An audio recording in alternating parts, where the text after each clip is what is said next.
അനിമോന്റെ ഉണ്ടയില്ല വെടി തകർത്തെറിഞ്ഞത് കേരളത്തിലെ tourism hotel വ്യവസായത്തിന്റെ ഭാവിയോ?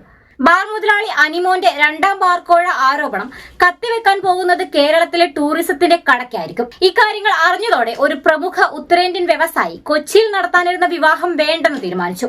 നഷ്ടം 4.5 കോടി. ടൂറിസം ഹോട്ടൽ രംഗത്തുള്ളവർ ദീർഘകാലമായി ഉന്നയിക്കുന്ന ആവശ്യങ്ങൾ അംഗീകരിക്കാനുള്ള തീരുമാനം ബാർക്കോഴ വിവാഹത്തിൽ മുങ്ങുമെന്ന ആശങ്കയാണിപ്പോൾ. വൻകിട സമ്മേളനങ്ങൾ, താരപ്പകിട്ടുള്ള വിവാഹങ്ങൾ തുടങ്ങി ടൂറിസത്തിനും സംസ്ഥാനത്തിനാകെയും സാമ്പത്തിക നേട്ടം കൈവരിക്കാൻ പര്യാപ്തമായ മേഖലകളെ കൂടി ലക്ഷ്യമിട്ടുള്ള നിർദ്ദേശങ്ങളാണ് കോഴ വിവാഹത്തിൽ കുടുങ്ങി ഇല്ലാതാകാൻ പോകുന്നത്. 1-ാം തീയതികളിലെ മദ്യവിൽപ്പന നിരോധനം പിൻവലിക്കുക, തിരഞ്ഞെടുക്കപ്പെട്ട ടൂറിസം കേന്ദ്രങ്ങളിൽ അർദ്ധരാത്രി വരെ മദ്യം അനുവദിക്കുക എന്നിവ വർഷങ്ങളായുള്ള ആവശ്യമാണ്. ആഡംബര സഞ്ചാരികളെയും ആഗോള സമ്മേളനങ്ങളെയും ആകർഷിക്കാൻ ഇത് അത്യാവശ്യമാണ്.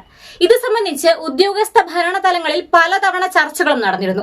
ആവശ്യങ്ങൾ അംഗീകരിക്കുമെന്ന ധാരണ രൂപപ്പെട്ടു വരുന്ന സമയത്താണ് രണ്ടാം ബാർക്കോഴ ആരോപണം ഉയർന്നത്.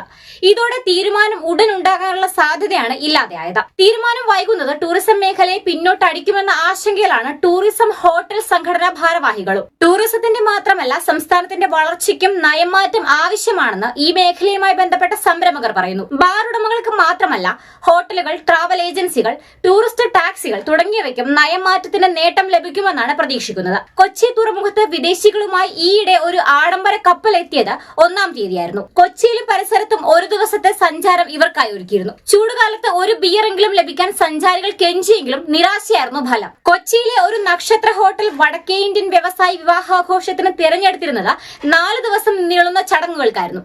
രാത്രി വൈകിയും ആഘോഷമുണ്ട്. ആഘോഷ ദിവസങ്ങളിൽ ഒരെണ്ണം 1-ാം തീയതി. അന്ന് മദ്യം നൽകാനാകില്ലെന്ന് അറിയിച്ചതോടെ വ്യവസായി പിൻവാങ്ങുകയായിരുന്നു. അതുവഴി 4 കോടി രൂപ തങ്ങൾക്ക് മാത്രം ലഭിക്കേണ്ടിയിരുന്ന വിവാഹമാണ് വഴിമാറിയതെന്നാണ് ഹോട്ടൽ അധികൃതർ അറിയിച്ചത്. എന്തായാലും അസ്ഥാനത്ത് നടത്തിയ കോഴ വെളിപ്പെടുത്തൽ ഫലത്തിൽ ബൂമറാങ്ങായി മാറിയിരിക്കുകയാണ്.